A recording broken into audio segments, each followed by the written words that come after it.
Hello, everyone. I'm ZHAO Chuang. Today, we are going to draw the trunk of Parasaurolophus. Parasaurolophus had a very stocky body. The Parasaurolophus specimen we based on was featured by the notch in the position where the crest would hit the back. It was previously thought to be grown correspondingly to the crest so that it could raise its head conveniently. But now we know that the notch was just a lesion. This dinosaur was probably hit on its back by a tree or a heavy object when it was young, which caused the neural spines above the dorsal vertebrae to be broken and deformed, hence the notch.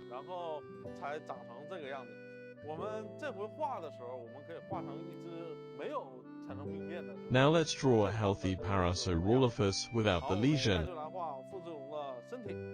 Parasaurolophus had a stocky body structure typical of hadrosaurs. Let's first understand its basic skeletal structure. We will draw a simple diagram.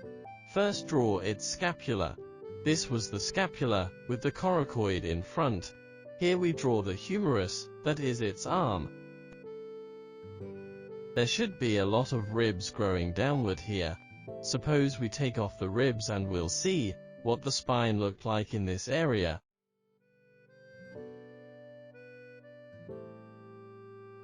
Now draw its spine, which formed an arc.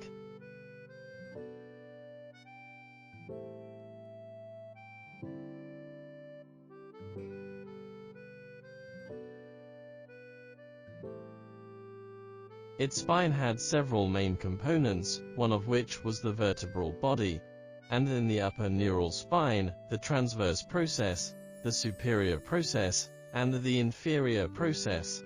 We simply draw its vertebral bodies and neural spines.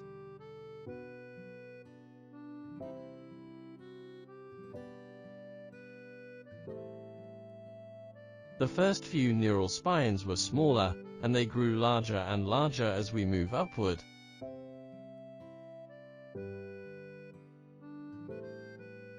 Note that the neural spines located in this part were different from the others.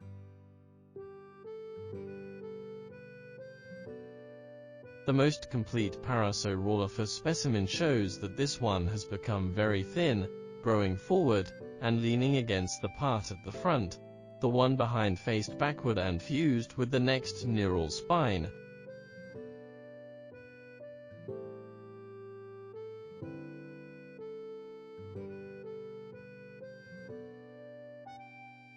The posterior neural spines are normal, though. There are a large number of articular convexes and concaves on the sides of each neural spine, which we will not draw for now. So this is its bone structure. So we'll draw the reconstruction of this Parasaurolophus specimen. We start drawing from the shoulder,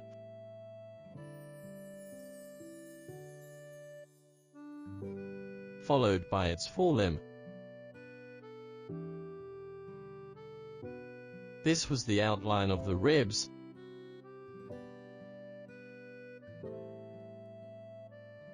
and its neck at the front. This towered arc was its neural spines, or its back.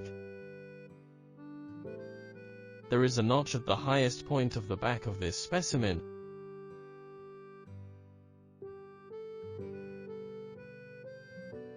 Scientists had many interesting theories about this notch in the early years.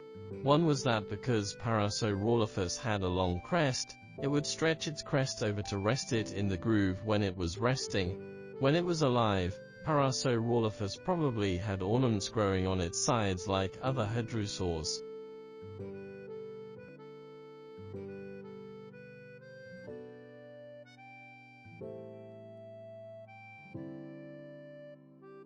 But scientists now believe that this statement, interesting as it is, doesn't hold water. After careful observation of the specimen, we would find from the degree of fusion of the two neural spines at the front, and the two at the rear that it was obvious a pathological accumulation. So we can conclude that this individual specimen suffered some kind of severe back injury when it was young, which caused the neural spines to deform.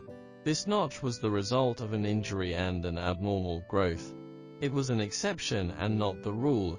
A healthy Parasaurolophus back should look like this.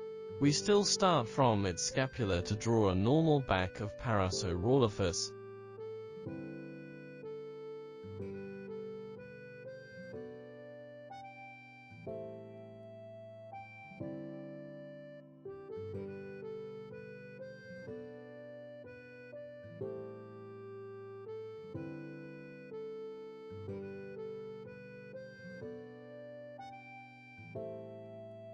Then we draw its centrums of the spine.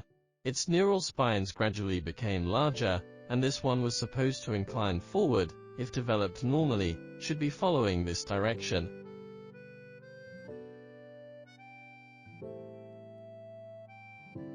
The protuberance on this side was actually the superior process, pressed against the inferior process at the front.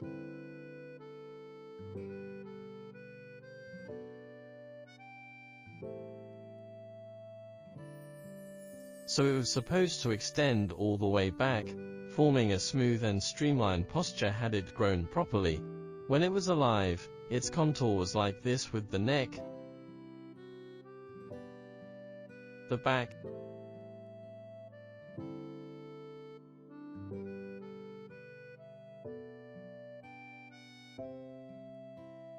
the ribs, the muscles on the sides of the back,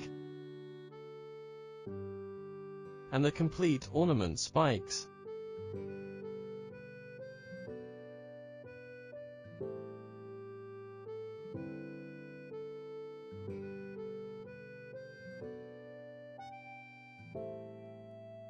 This is how a normal Parasaurolophus was like.